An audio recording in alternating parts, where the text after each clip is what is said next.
As well as farm animals, one of the things that makes our countryside so special is the wildlife that lives here. And this summer, Lindsay Chapman went to meet some visitors who've been made particularly welcome in a village in Suffolk.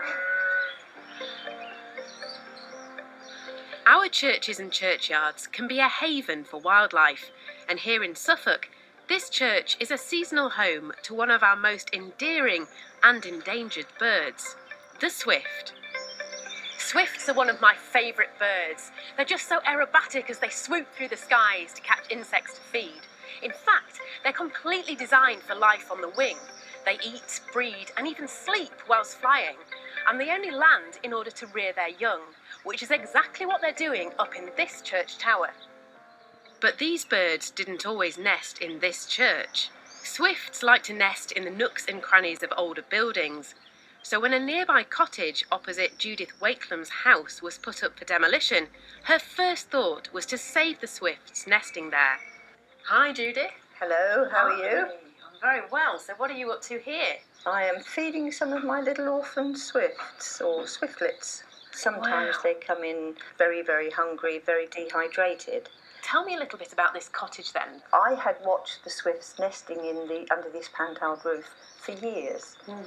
I was walking the dog one evening and I saw a demolition order on it, and I thought, oh my goodness, what on earth is going to happen to the swifts? I got in touch with Action for Swifts, and they had put nest boxes in St Mary's Church in Ely, which is very successful. I said, could you do it in Worlington? They came and had a look and said, yes, this looks like it could work, and it's gone from there. As older buildings like this cottage are demolished or modernised, the swift loses its habitat. Nationally, swift numbers are halving every 20 years, but here in Worlington, 40 boxes have been installed in the church tower for the swifts to nest in and raise their young. Time for a closer look. Don't look down. Simon Evans is responsible for installing the boxes and monitoring the swifts. Okay, we're right at the top of the church, wow. You can see the number of nesting box chambers that we've put in place. We know that there are birds in E5 that are just ripe for the ringing process. And what I can see is two very happy swiftlets. So what we have here is one of this year's young swifts. He's roughly about a month old. So we need to put a ring on this swift.